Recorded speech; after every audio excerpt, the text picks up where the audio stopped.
Welcome to double side media. నేను మీ ఆదినారాయణ. నా video చూస్తున్న ప్రతి ఒక్కరు లైక్ చేసి, షేర్ చేసి, కామెంట్ చేసి, అలాగే ఛానల్ను సబ్స్క్రైబ్ చేసుకోవాలని కోరుకుంటున్నాను. తిరువూరు ఎమ్మెల్యే కొలికిపూడి శ్రీనివాసరావు గారి వ్యవహారం తెలుగుదేశం పార్టీ పెద్దలకు తలనొప్పిగా మారింది. ఆ నియోజకవర్గంలో ఆయనకు వ్యతిరేకంగా చాలామంది తెలుగుదేశం పార్టీ నాయకులు పనిచేస్తున్నారు.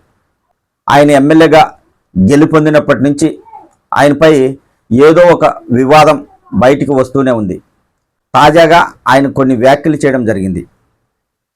రమేష్ రెడ్డి అనే నేతపై అధిష్టానం చర్యలు తీసుకోకపోతే 48 గంటల్లో పార్టీకి రాజీనామా చేస్తానని అల్టిమేటం జారీ చేశారు. అయితే దానిపైన అధిష్టానం చాలా సీరియస్ అయింది. మళ్ళీ ఆయనపై విచారణ కమిటీ కూడా వేయడం జరిగింది. అయితే ఇప్పుడు తాజాగా తిరువూరు నియోజకవర్గంలో కొలికిపూడి శ్రీనివాసరావు గారికి వ్యతిరేకంగా కొంతమంది తెలుగుదేశం పార్టీ నాయకులు ప్రత్యేక సమావేశాలు నిర్వహిస్తున్నారు. దాదాపు 4 మండలాల తెలుగుదేశం పార్టీ కార్యకర్తలు సమావేశం నిర్వహించి కొలికిపూడి శ్రీనివాసరావు మాకొద్దు, ఆయన వలన మాకు మంచి జరగడం లేదు, ఆయన మమ్మల్ని పట్టించుకోవడం లేదనే వ్యాఖ్యలు చేస్తున్నారు.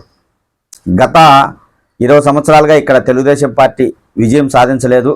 తెలుగుదేశం పార్టీ గెలవడం మాకు చాలా సంతోషంగా ఉంది. అయితే మాకు మాత్రం న్యాయం జరగడం లేదు. కొలికిపూడి శ్రీనివాసరావు గారు మాకు వ్యతిరేకంగా పనిచేస్తున్నారు అనే విమర్శలు అయితే ఆయన పైన చేస్తున్నారు.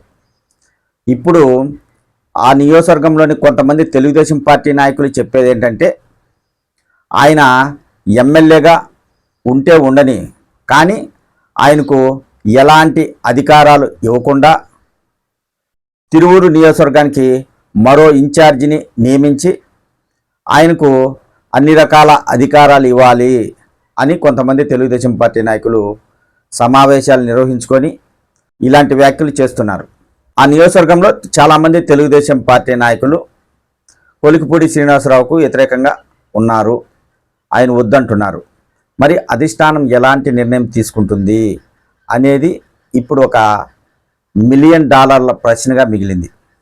కొలికిపూడి శ్రీనివాసరావు అనే వ్యక్తి బాగా చదివాడు. ఆయన MA ఇంగ్లీషు PhD చేశారు.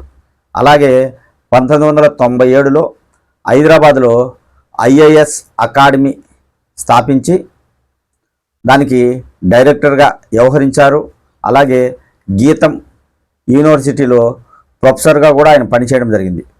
ఆయనకు రాజకీయం పట్ల అవగాహన ఉంది, సమాజంలో సమస్యల పట్ల అవగాహన ఉంది, అలాగే తెలివిపరంగా మంచి నాలెడ్జ్ ఉంది, సబ్జెక్టు చాలా బాగా మాట్లాడగలుగుతారు.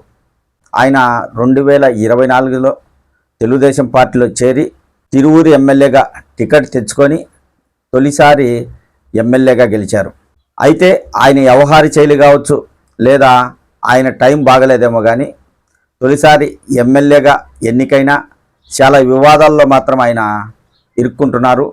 అధిష్టానం దగ్గర చెడ్డ పేరు తెచ్చుకుంటున్నారు. ఖచ్చితంగా అయితే ఇప్పుడు ఆయన ఎమ్మెల్యేగా అయిన తర్వాత చాలా వివాదాలు చోటు చేసుకున్నాయి.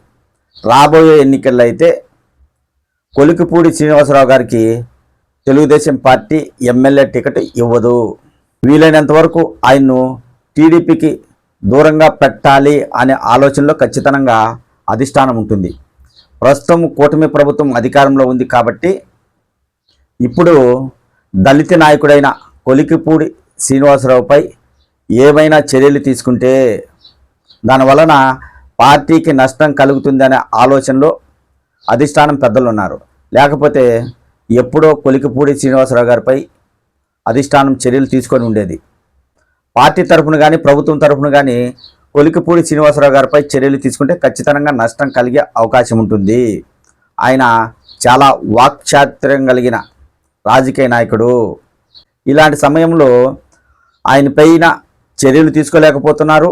అలానే తెలుగుదేశం పార్టీ నాయకులకు న్యాయం చేయలేని పరిస్థితుల్లో తెలుగుదేశం పార్టీ అధిష్టానం ఉంది. అయితే ఇక్కడ మనం గమనించాల్సింది ఏంటంటే, కొలికిపూడి శ్రీనివాసరావు గారికి ఒక మంచి అవకాశం వచ్చింది.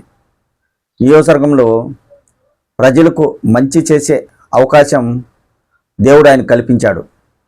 మొదటిసారిగా ఎమ్మెల్యేగా గెలిచాడు. కూటమి ప్రభుత్వం అధికారంలో ఉంది. ఇలాంటి సమయంలో ఆయన వివాదాల్లో ఇరుక్కొని తన రాజకీయాన్ని తనే నాశనం చేసుకుంటున్నాడనే విమర్శలు కూడా ఆయన పైన వస్తున్నాయి. అవకాశాన్ని సద్వినియోగం చేసుకోవడంలో కొలికిపూడి శ్రీనివాసరావు గారు విఫలం చెందుతున్నారు. అది ఆయన టైం బాగలేకపోవచ్చు, లేదా అహంకారగా వ్యవహరించడమో, లేదా ఆయనకు జ్ఞానం కూడా ఎక్కువ ఉండడం అనేది కూడా మైనస్గా మారిందేమో. ఇవన్నీ పరిణామాలు చూస్తుంటే ఆయన తొలిసారిగా ఎమ్మెల్యేగా గెలిచిన ఆ నియోజకవర్గంలో సరైన పట్టు లేకపోవడంతో ఆయన విమర్శలు ఎదుర్కొంటున్నారు, వివాదాల్లో ఇరుక్కుపోతున్నారు. ఆయన రాజకీయాన్ని నాశనం చేసుకుంటున్నాడు అని చెప్పవచ్చు.